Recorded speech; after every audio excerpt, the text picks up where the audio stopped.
Okay, good morning history buffs, history lovers, and welcome to another episode of History by Bike. And nandito tayo ngayon sa Barrio Pitland sa Cabuyao, Laguna. So ito yung rotonda dito. Itong rotonda na to, ito yung papunta dun sa Marcos Twin Mansion. At yun yung magiging topic natin for this new episode, second episode of the 5th season of History by Bike. And bago natin simulan yung video, so wag nang kalimutan mag-like, share, and subscribe sa aking YouTube channel. And this is History by Bike. This is our new episode, Marcos Twin Mansion.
Yan, so on the way na tayo papunta sa Marcos Mansion. And well, bigyan natin ng konting background dito sa mansion na to.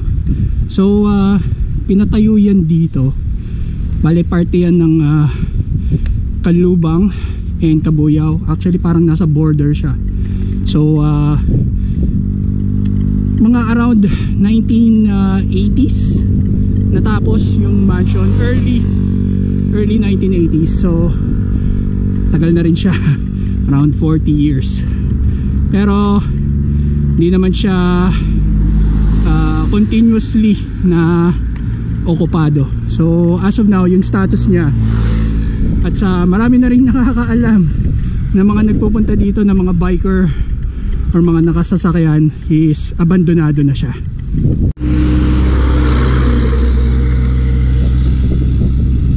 Ito yan, mali, parang ito na yung bandang likod ng Canlubang. So parang rolling hills na yan siya dito, rolling hills papunta dun sa Tagaytay. Well, mas magiging matarik na yung daan papunta dun. Yung kilala at sikat dito sa south para sa mga bikers, yung tinatawag nilang RevPal.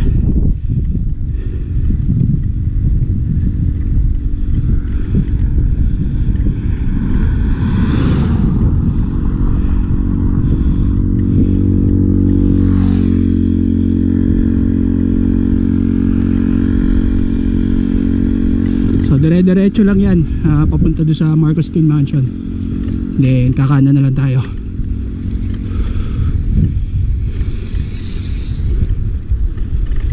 Medyo pataas na siya ng konti.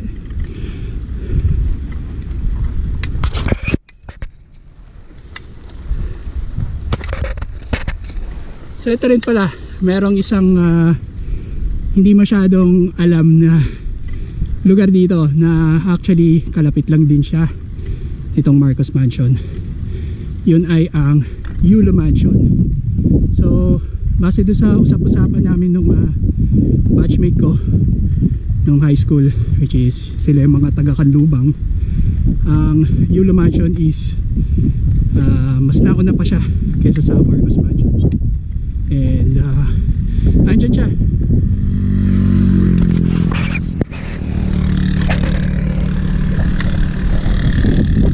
Andyan lang din siya.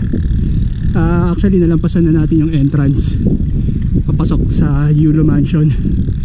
Pero ang location niya is medyo kalapit din siya nung Yulo Mansion, ng Marcos Mansion pala, correction. So nandyan yan siya. Makikita nyo siya sa Google Maps din. So mamaya maglalagay ako ng screenshot para makita nyo yung location ng Yulu Mansion. Pero alam ko hindi rin pwedeng puntahan yun ng public kasi private property siya.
So bale ito na yung liko pataas sa Marcos Mansion.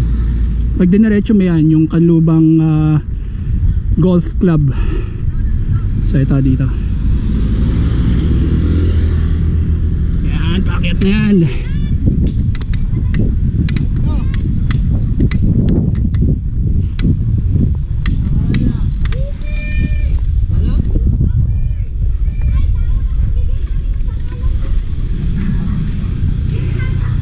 And so slow ascent na tayo, aakyat.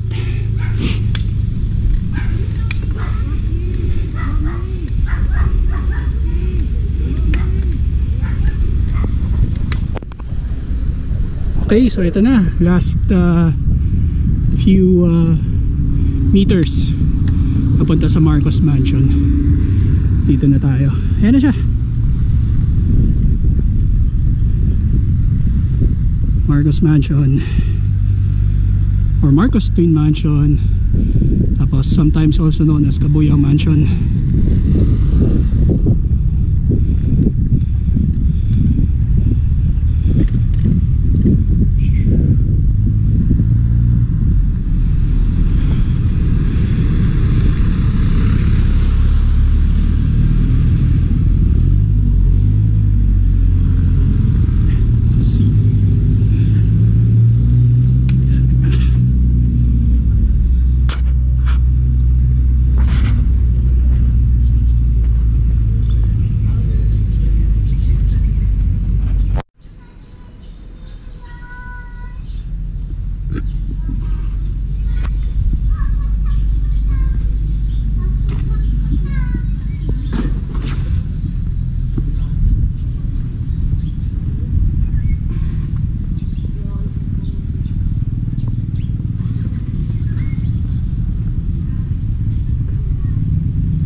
So explore na natin ng konti itong Marcos Mansion. And may signs of deterioration na rin siya, sisira na. Yan, merong parang terrace sa taas, open terrace, konektado siya.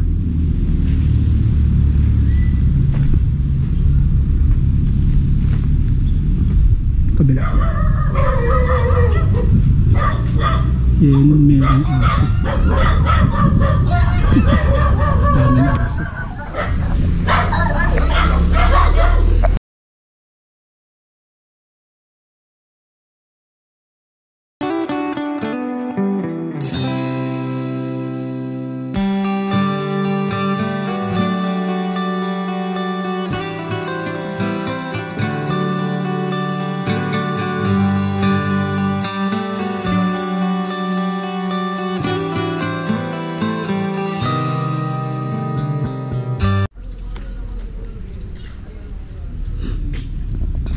So ito yung east wing ng mansion.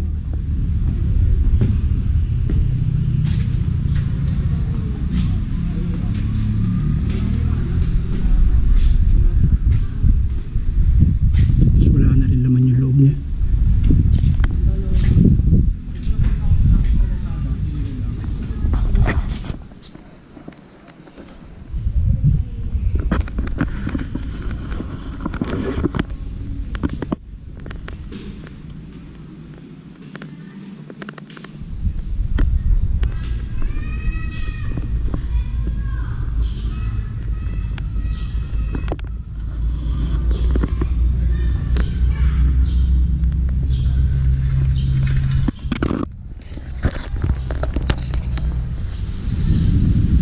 Yan, try natin explore dito yung gilid niya.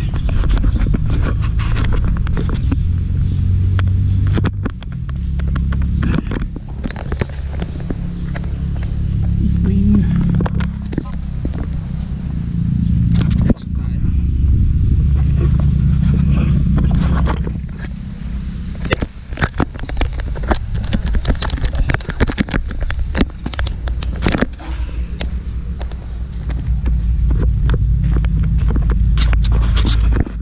So napasok natin yung gilid niya.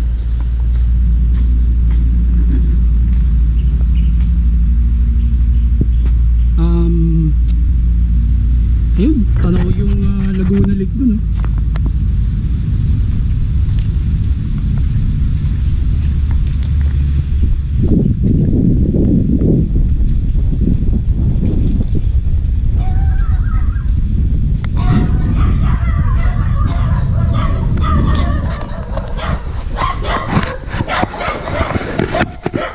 Ingay lang ng mga aso. Ano ba ito dito?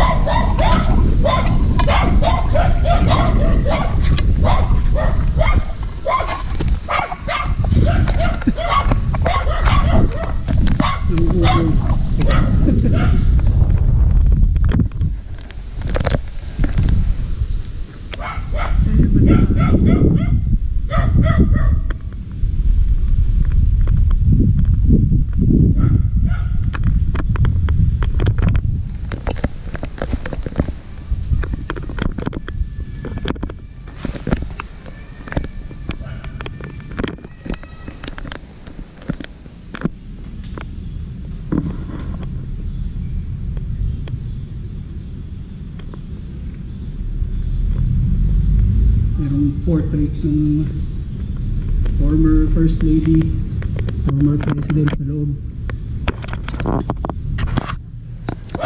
So sa pagkakaalam ko,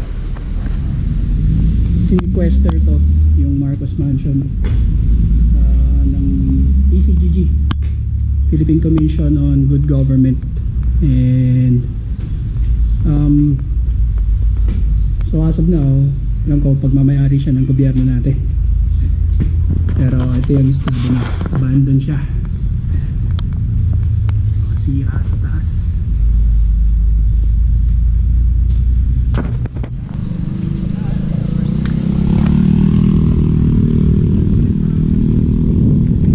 Okay, so puntahan naman natin itong west wing niya.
So dito na lang natin tatapusin ang episode ngayon for History by Bike. And huwag kalimutan mag-like, mag-share, and mag-subscribe. And this is History by Bike, signing off from the Marcos Mansion in Canlubang, Laguna. And thank you very much.